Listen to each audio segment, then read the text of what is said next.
enfim, depois de agradecer a presença do senador, elaborar um pouquinho que a gente, no meio dessa enorme crise que assola o mundo, nós estamos vivendo aqui no Brasil também uma crise política, com um embate entre o Poder Executivo, governadores, o Poder Federal, governadores, entre os três poderes.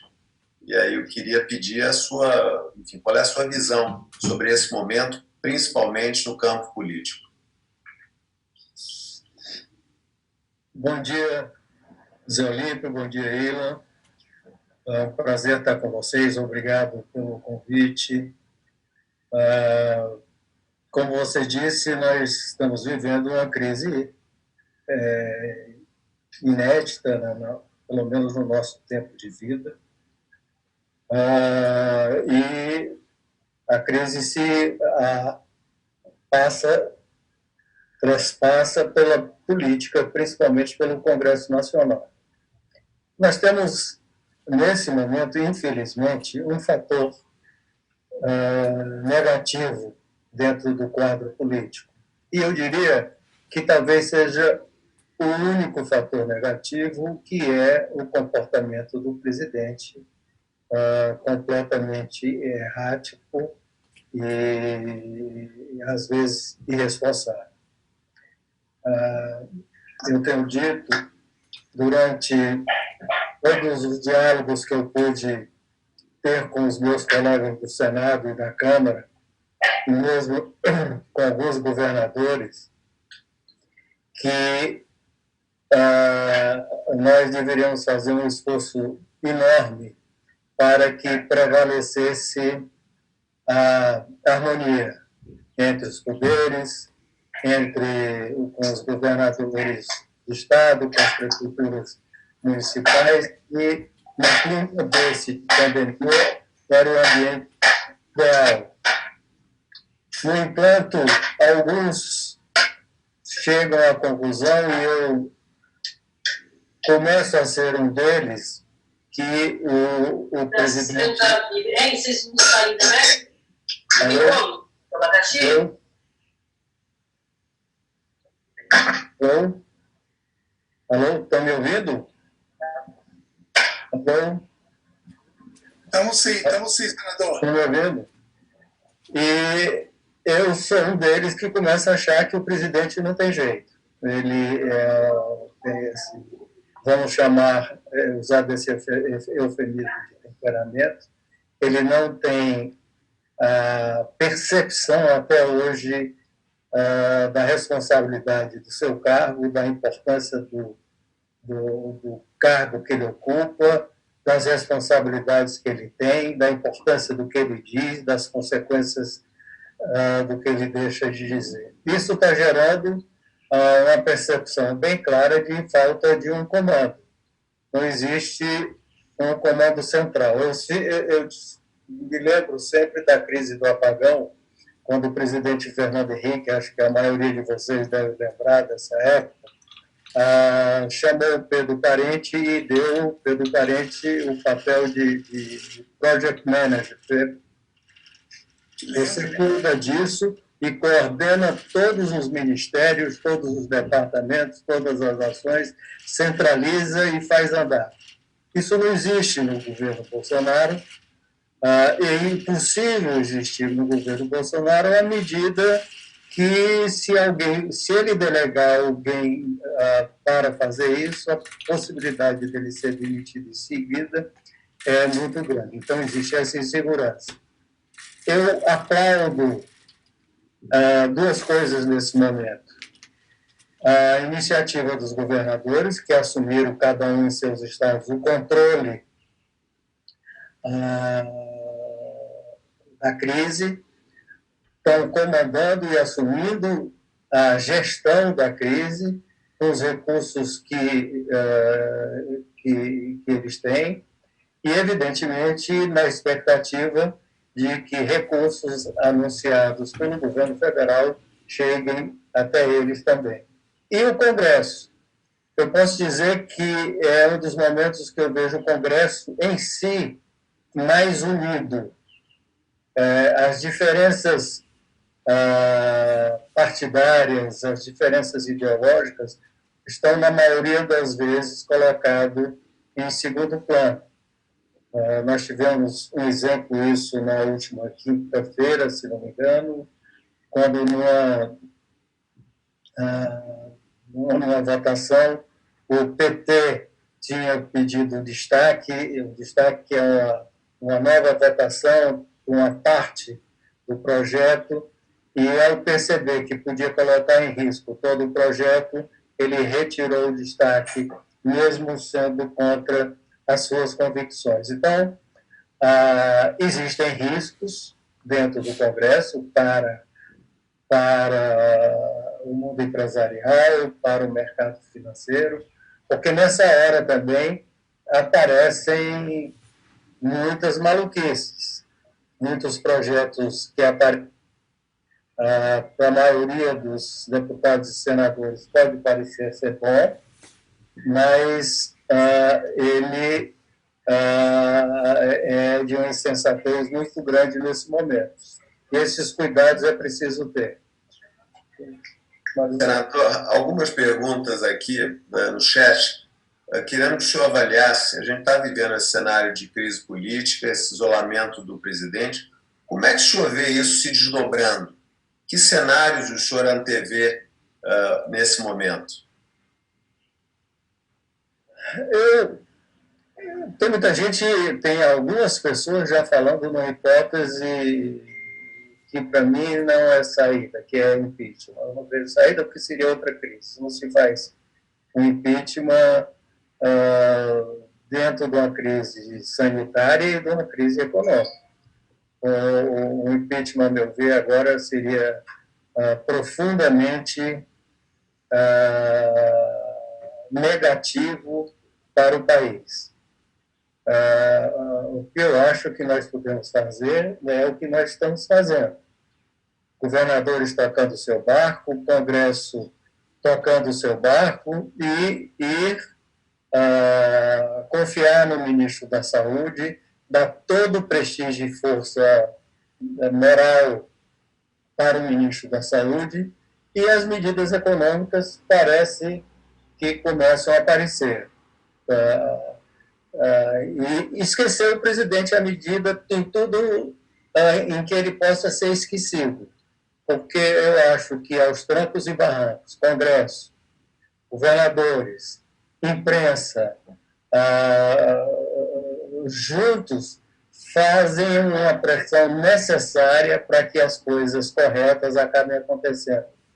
Eu não gostaria de ver, eu vivi 2 impeachments, vivi o impeachment do Collor, vivi o impeachment da presidente Dilma, sei como desarranja ali o Congresso, desune o Congresso, radicaliza posições no seu Congresso, e a última coisa que nós queremos nesse momento é uma radicalização na Câmara e no Senado entre linhas ideológicas ou partidárias diferentes. As coisas estão indo bem lá, relativamente bem, à medida que essa radicalização não existe. Existe um acordo, não só tácito, mas um acordo verbal, de nós fazermos em conjunto tudo aquilo que seja para debelar a crise sanitária, a crise social e econômica. Perfeito. Marcos, você tem uma pergunta para o senador? Eu tenho. Senador, antes de mais nada, é uma honra ter o senhor hoje aqui com a gente. Parece que foi ontem que eu estava no seu gabinete discutindo algumas questões fiscais. Queria pegar o gancho de que alguns clientes... O senhor está me ouvindo bem? Estou me ouvindo bem. Estou me ouvindo muito bem. Queria pegar uma pergunta que surgiu no final de semana, vindo de clientes, de investidores, em relação ao ambiente aí de carga tributária. Tá?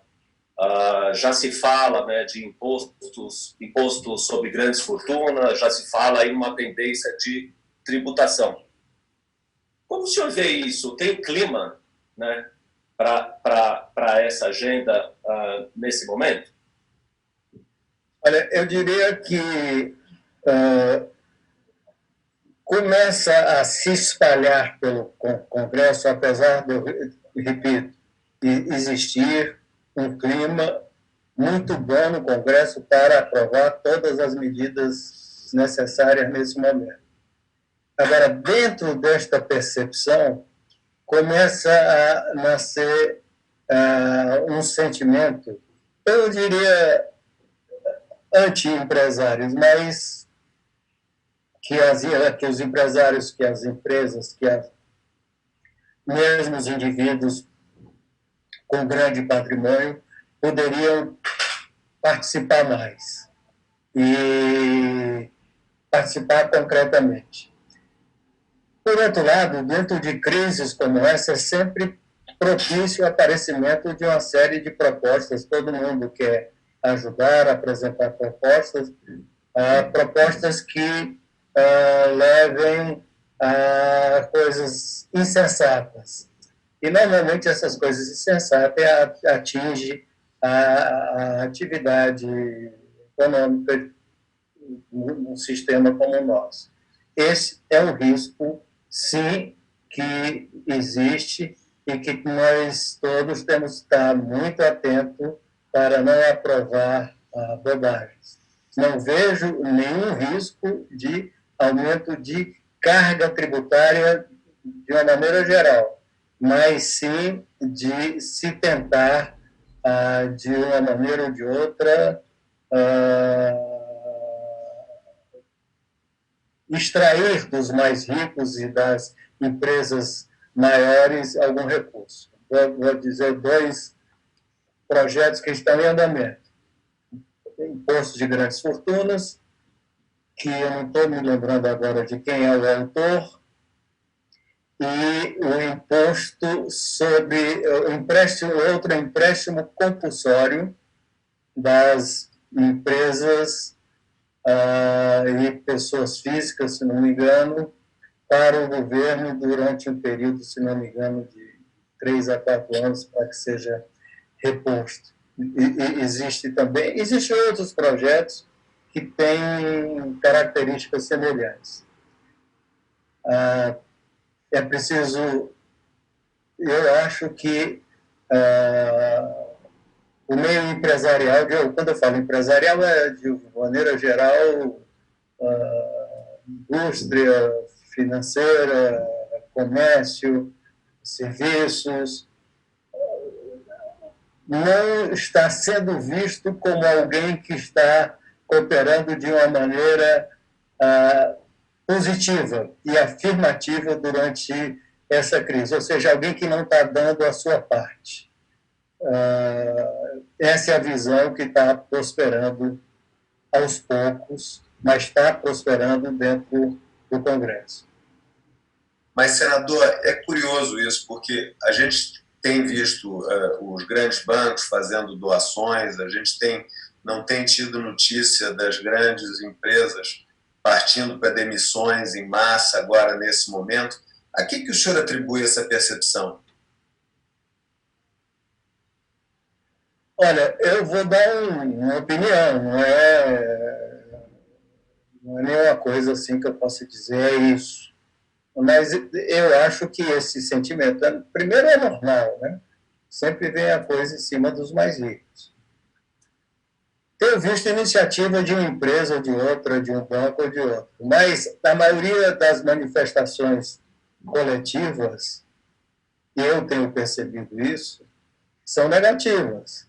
Eu vi não estou fazendo aqui acusação a ninguém, estamos batendo um papo aqui, trocando ideias.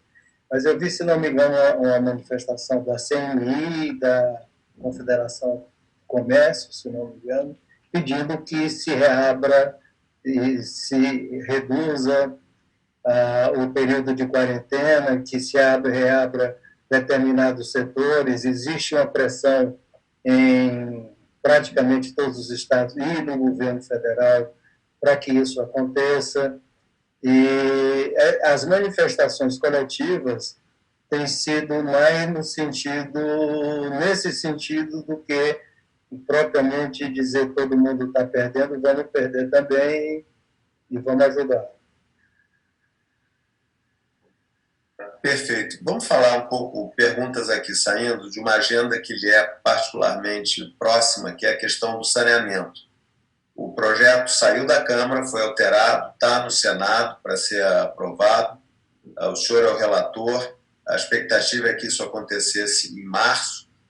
Como é que o senhor está vendo essa agenda do saneamento para frente? O saneamento estava indo muito bem, nós deveríamos votar na semana em que começou a quarentena no Senado, mas hoje nós estamos com um entrave burocrático que nós queremos ultrapassar.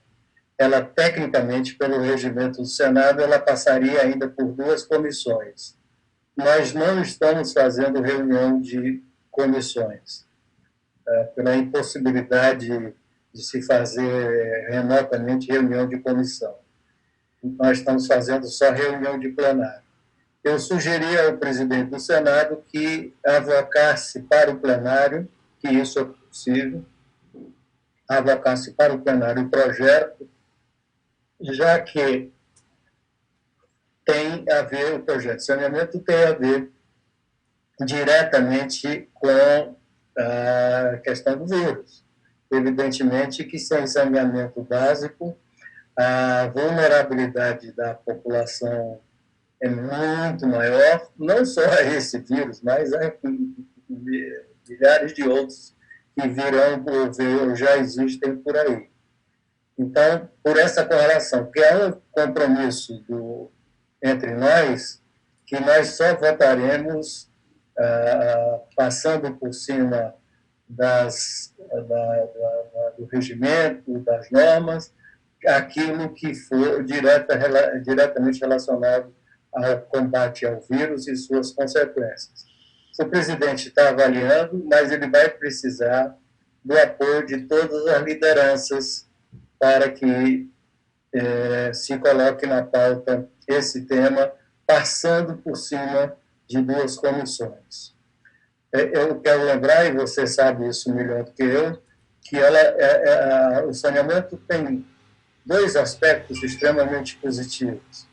A questão agora social, sanitária, que é clara, e o chamado day after, quando é um setor que as possibilidades de entrada de recursos gigantescos talvez seja um setor de infraestrutura que tenha mais abertura nesse momento para que isso aconteça. Perfeito. Eu passo para o Ilan fazer uma pergunta. Senador, eu estou aqui avaliando um pouco as suas considerações iniciais e pensando aqui, muito do que a gente for fazer esse período agora vai nos exigir reformas lá na frente, vai nos exigir medidas ligadas à privatização, à reforma tributária, e o senhor mencionou um pouco essa questão da coordenação do governo federal com os outros entes, e eu queria saber se o que está ocorrendo hoje, além das questões de curto prazo, de como lidar com a crise, como é que nós vamos resolver a crise em conjunto, todo mundo junto, mas se vai ficar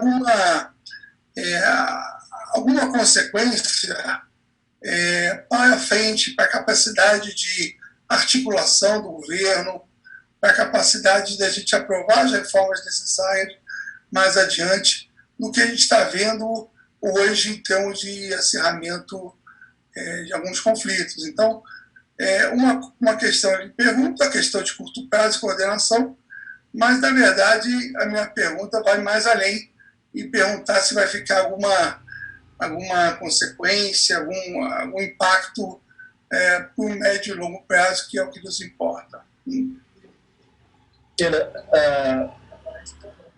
Você é sempre mais otimista do que eu, porque o problema hoje não é nem mais a coordenação entre o executivo e o legislativo, é a coordenação interna do próprio governo, entre os seus ministros, os seus auxiliares, que aparentemente ali ninguém se entende, tem vários grupos diferentes e ninguém sabe exatamente para onde as coisas vão. Então,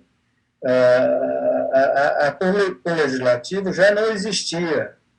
Então, eu não posso chamar de sequela, porque ela já não existia. A própria reforma tributária que você falou aí, ela, você sabe, foi andando sem ter uma proposta do governo. O governo nunca fez nenhuma proposta de reforma tributária. Nós, então, exageramos nas propostas, porque tinha duas, uma do Senado e uma da Câmara. Então, a meu ver, aí, sem querer se ter bola de cristal, vai continuar dessa maneira.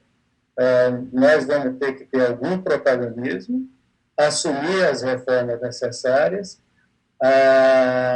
e se elas não acontecerem, não vão ser por causa de sequela da falta de coordenação do governo, do executivo com o legislativo, porque ela nunca, até hoje, nós já estamos perto de quase 1 ano e meio de governo, ela nunca existiu.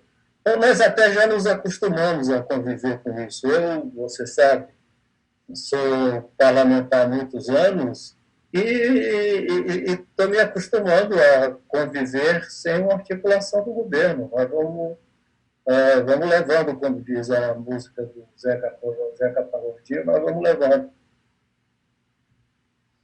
Senador, um outro aspecto importante é a questão da privatização. Se a privatização já era importante no passado, agora, com todos esses gastos adicionais que, inevitavelmente, a gente vai ter que ter para combater a crise, ela ainda fica mais relevante para amenizar a nossa situação fiscal. Nós tivemos conosco, na sexta-feira, o deputado Rodrigo Maia. E quando perguntado sobre privatização da Eletrobras, a resposta dele é que não passa no Senado. É claro que isso não passa no Senado, então não adianta a gente votar na Câmara porque isso não passa no Senado. Então, eu queria que o senhor elaborasse sobre qual é a resistência do Senado sobre a privatização da Eletrobras, que, a nosso ver, parece bastante óbvia, principalmente porque dentro da agenda de privatização das grandes empresas nos parece a única, dado que Petrobras não será privatizada, Banco do Brasil, Caixa, etc., é a única grande empresa que o governo tem aí para privatizar. Com todo respeito ao meu amigo Rodrigo, é uma situação muito confortável. Eu não voto aqui porque não passa lá.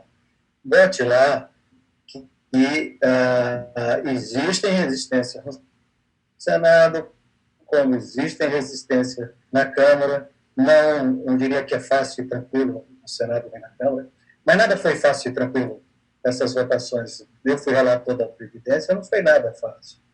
Foi muito difícil, mas muito menos difícil é a privatização da Eletrobras, principalmente numa circunstância que a gente espera que vai acontecer em breve, em que a crise sanitária, pelo menos, diminuiu e a situação fiscal está bastante agravada. Eu não vejo como impossível, não. Eu vejo como difícil, mas possível. O senhor vê isso possível esse ano, mais tarde no ano, aí no segundo semestre? Olha, eu não vou dizer porque eu não tenho a menor ideia como é que essa crise vai acabar. Essa crise sanitária, vamos dizer. Eu fico lendo, por exemplo, aqui, no meu caso pessoal, diz que daqui, o Trump ontem anunciou que está tudo fechado nos Estados Unidos até 30 de abril. O William acabou de dizer para mim que nós estamos 2 semanas atrasados. Se nós estamos 2 semanas atrasados, no nosso caso, vai lá para meados de maio e de quarentena, de confinamento social. No meu caso, por exemplo, se vier depois disso uma flexibilização, mas quem tem acima de 60 anos ainda vai ficar em casa, eu não sei quando é que vai acabar isso. Eu acho que ninguém sabe, né? Eu acho, Zé Olímpio, ninguém sabe até quando vai isso. Eu dizer, se é esse ano, se nós tivermos uma situação tranquila, nós temos outro agravante, agravante no sentido de funcionamento do Congresso, de calendário do Congresso, que é eleições no segundo semestre. Vamos dizer que tudo fique tranquilo, no segundo semestre nós tenhamos eleições municipais. Isso pode prejudicar um pouco o nosso calendário.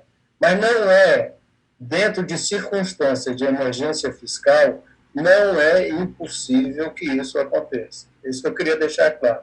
Se as circunstâncias estiverem, de alguma maneira, emergenciais, não é impossível que isso aconteça.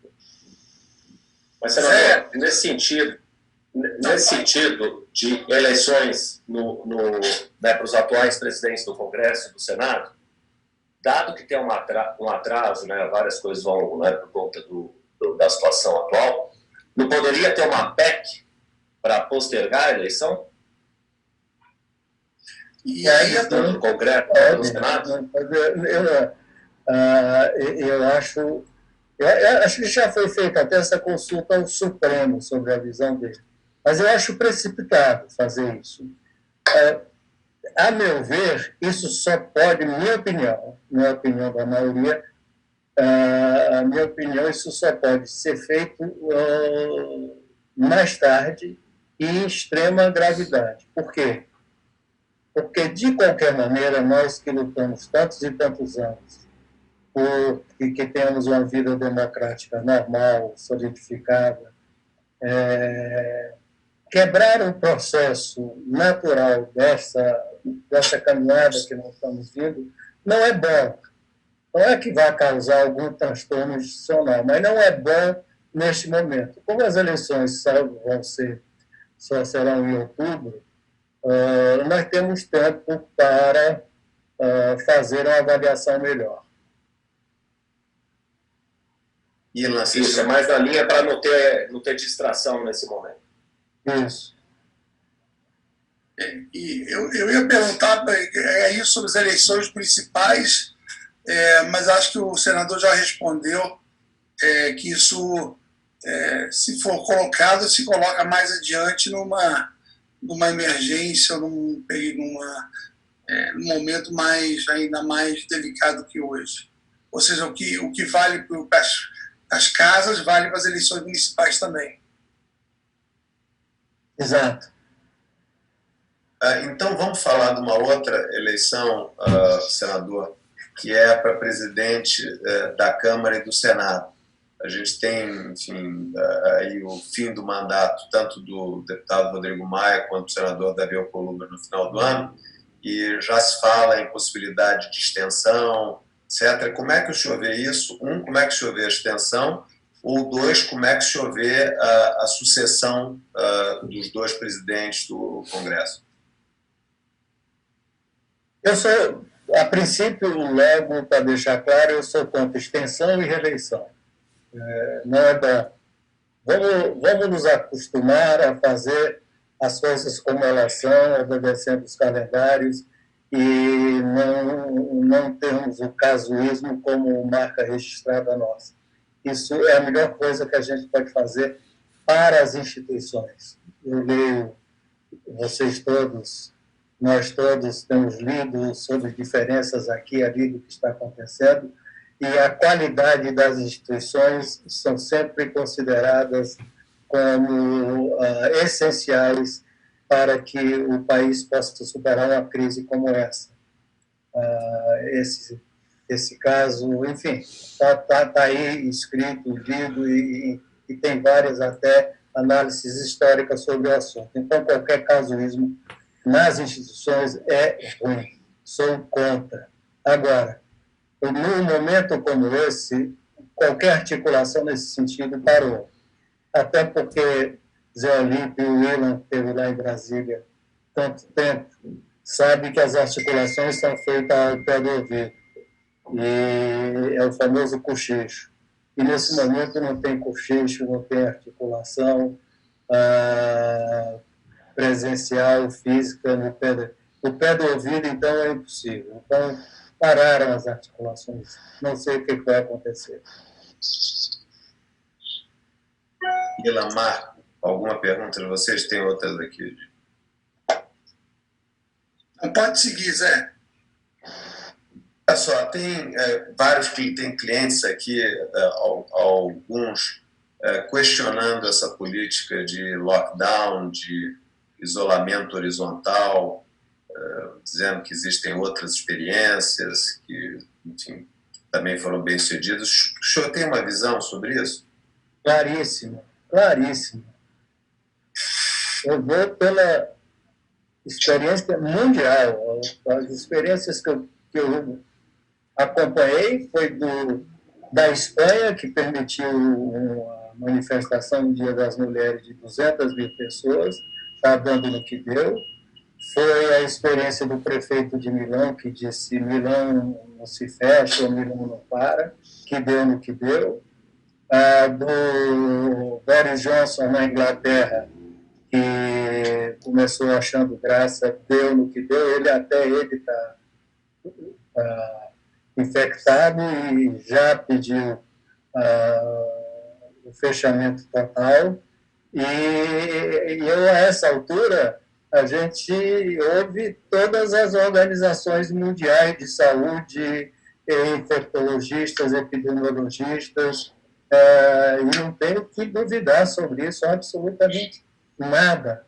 Eu vou falar aqui, mas é claro que é o óbvio, e de novo, esse tipo de atitude, esse pensamento, quando vem coletivamente, é que tem dado essa impressão que o empresariado não quer fazer a sua parte. Desculpe quem fez, mas isso tem dado essa impressão, porque, no fundo, o Bolsonaro tem falado que vai morrer muita gente, mas que morra, o importante é que a economia na frente esteja bem.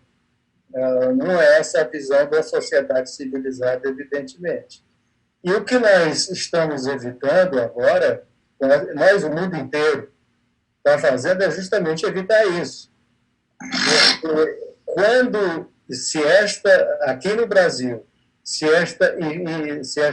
esse vírus se espalhar na velocidade, por exemplo, da Itália, que aconteceu na Itália, ou até que está acontecendo nos Estados Unidos, nós não temos sistema público suficiente para o atendimento dessa população. Nós vamos ter um caos no sistema de saúde brasileiro e, em vez de morrer X, vai morrer 5, 6X.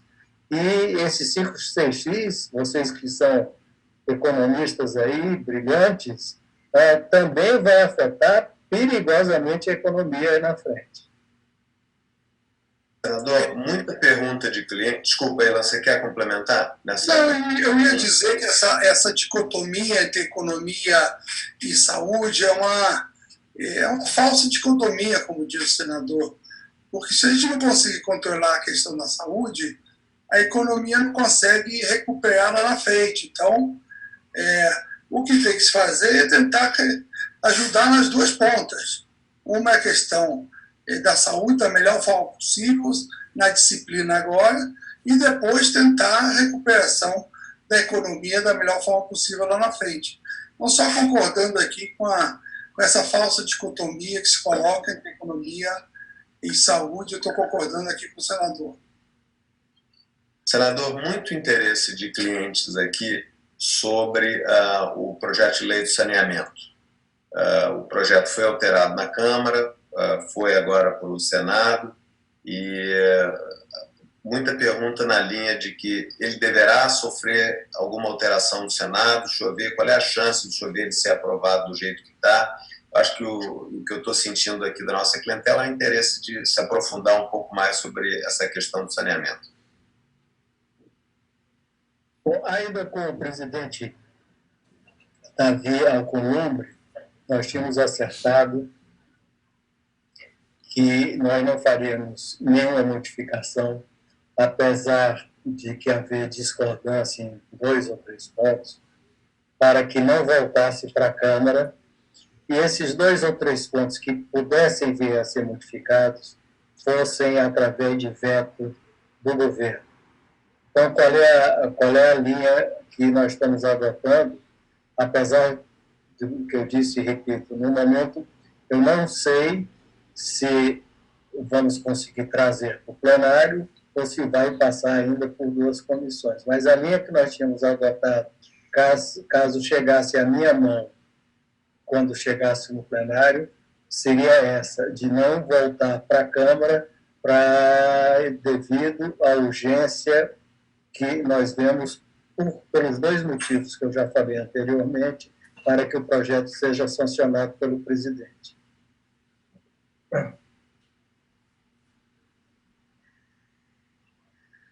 Ilan, Marcos, vocês têm alguma outra pergunta? Tem uma pergunta aqui.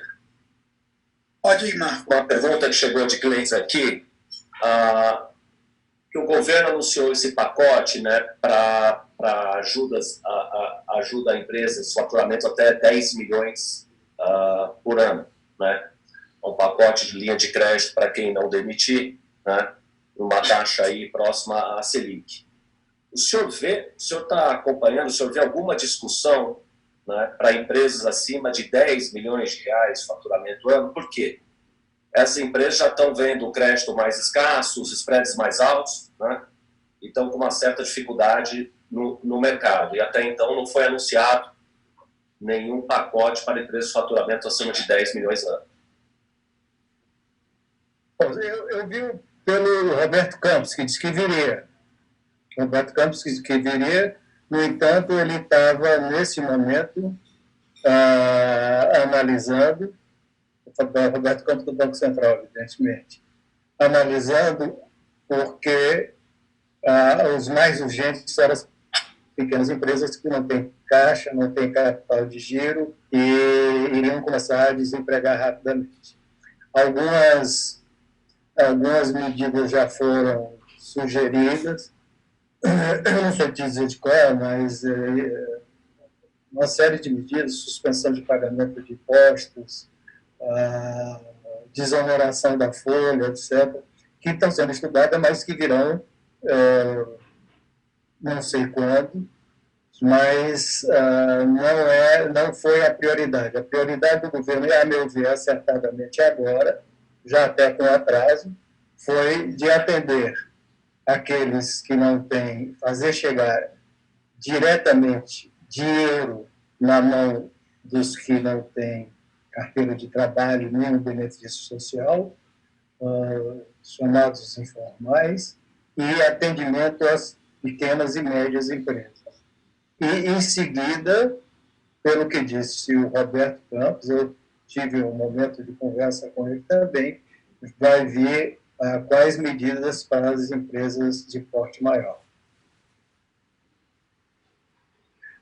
Uma parte das medidas vem do BNDES, que tem dito que vai ajudar alguns setores, como o setor aéreo, e tem também uma PEC, na PEC aí, que estão desenhando aí na Câmara, tem a ideia do Banco Central comprar títulos privados. Esses títulos privados podem ser de empresas maiores. Então, tem do lado, acho que vai acabar chegando para empresas maiores, mas, de fato, me parece que o foco são os mais vulneráveis, que são os autônomos, são as pequenas e médias empresas, de fato, é o que começou aí. Senador, eu queria lhe fazer uma pergunta, já indo hoje, no meio da crise, vai parecer lá longe, no horizonte muito longe, mas eu queria já lhe fazer essa pergunta, como é que vê o cenário político para as próximas eleições? Isso está se desenhando, essa crise pode alterar as possibilidades de reeleição para o presidente, vai mudar um pouco a dicotomia que a gente viu na última eleição. Muda alguma coisa com essa crise, as perspectivas futuras lá para as eleições presidenciais? Ilan, deixa eu só te dizer uma coisa da gravidade desses informais hoje. Eu estou aqui em Fortaleza, na minha casa, e tenho mantido contato, claro que remotamente, com vários amigos que têm atividades comunitárias, e essa situação nós vamos votar hoje de tarde no Senado, mas essa situação é gravíssima. Sem dúvida. Nós estamos acompanhando, a fome já chegou a esse pessoal. Não é uma coisa que vai chegar, não. Já chegou esse pessoal, como você sabe, esse pessoal vem de hoje para comer de noite. E no dia seguinte começa tudo de novo. E como estão parados, a fome já chegou a esse pessoal, nós temos que ter uma atenção muito grande para que não se inicie, não vai iniciar, nem toda propaganda é fechada, essa coisa aqui. Eu cheguei a ter medo de começar a ser algum tipo de saque por aí. Por isso que eu queria aproveitar para alertar a comunidade empresarial da gravidade dessa situação. Não é hora da gente estar pedindo nem discutindo de fazer coisas heterodoxas ao contrário do mundo inteiro, porque a situação é muito grave e pode ficar muito mais grave. Eu acho que daqui para 2022 tem muita água para rolar debaixo da ponte. Muita água. Muita coisa para acontecer. Só esse ano, como nós vamos estar no final desse ano, eu não sei. E politicamente eu não sei. Qual vai ser a situação e o desgaste do atual presidente? Com isso tudo, é impossível prever. E quem pode surgir de liderança aí na frente, fora os desses que estão cotados, também é difícil prever. O que eu posso prever é que, como consequência dessa crise, eu acho mais difícil, mesmo que não tenha um desgaste popular maior, a reeleição do atual presidente. Por quê? Porque eu estou vendo, pela primeira vez, quase todo mundo contra ele, desde a imprensa, a sociedade civil como um todo, aos partidos políticos todos, menos esse que ele está criando aí, o chamado dos bolsonaristas, todos, o PSDB, que você conhece, eu trabalhei tive a honra de trabalhar com você no Senado, quando você era do Banco Central, o PT. Nós estamos todos contra ele, uma coisa que nos une. Então, a OAB, as entidades médicas, então, todas contra ele. Dificilmente um homem ganha as eleições num cenário como esse, mesmo que ele tenha aquele núcleo que vota nele, de qualquer maneira, etc. Então, é a única coisa que eu estou prevendo hoje para 2022. O resto, só Deus sabe. E o senhor quer comentar sobre as eleições municipais? Que essas, pelo visto, de um jeito ou de outro, deverão acontecer esse ano, não? Não sei, eu espero que sim, mas eu acho que as eleições municipais, historicamente, elas não têm consequência das eleições presidenciais nem de governador.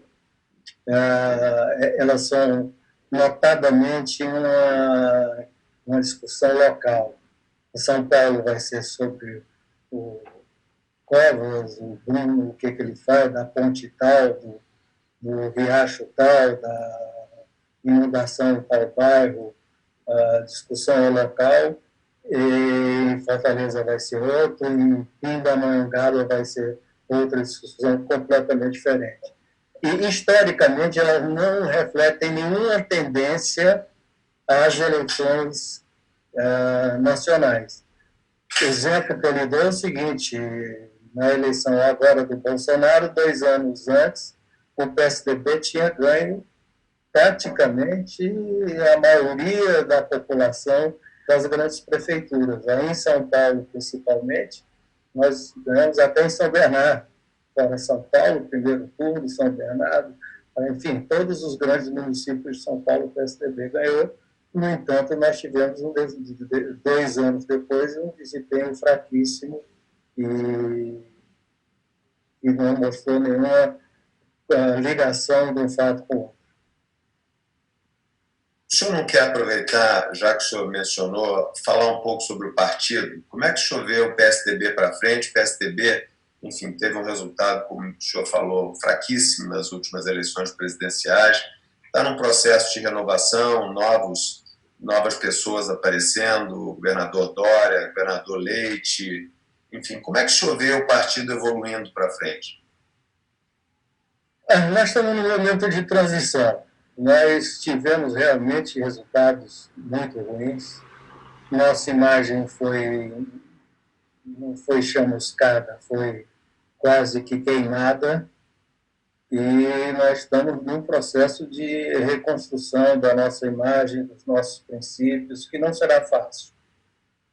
O que eu vejo de positivo é o aparecimento dentro do partido de uma nova geração, muito promissora, eu digo geração em algumas áreas até melhores do que a geração que passou, mas não é por ser o meu partido, mas nós tivemos os melhores quadros do Brasil durante muitos anos, desde a nossa fundação, e vejo fora o governador Dória, que está indo muito bem em São Paulo, pelo que eu acompanho daqui da minha casa, está indo na condução da crise, liderando realmente, botando a cara para bater, liderando, sendo firme. Eu vejo nomes como o Eduardo Leite, que é um dos melhores políticos que eu tenho visto. Se ele continuar no rumo que ele está, vai ser difícil ter políticos da qualidade dele daqui que a gente possa conviver. Então, nós temos gente aparecendo e, se Deus quiser, nós vamos superar aí essa queimadura enorme que nós levamos. Marco Willa, a gente está chegando ao final. Vocês têm alguma última pergunta? Não, só queria agradecer ao senador pela brilhante exposição. Também não, acho que cobrimos todos os pontos, todas as perguntas dos clientes. Gostaria de agradecer muito a presença e bate-papo do senador. Senador, o senhor gostaria de tecer algumas considerações finais? Muito obrigado a vocês todos pelo convite, pela presença. Foi um prazer estar com vocês todos. E novamente, eu faço um apelo à conscientização de todos os empresários, seja da área financeira, industrial, serviço, comercial, é hora de ter disciplina, trincar os dentes e dar a volta por cima lá na frente. Mas e dar uma demonstração para o país que nós mesmos temos essa consciência e essa disciplina. Governador, muito obrigado, é uma honra recebê-lo aqui, muito obrigado, falo em nome do Credit Suisse e dos nossos clientes, uma satisfação recebê-lo aqui no nosso Conexão Credit Suisse. E convido os nossos clientes a acompanharem nossa programação, temos várias outras palestras programadas para essa semana. Muito obrigado a todos. Obrigado. Tchau, obrigado.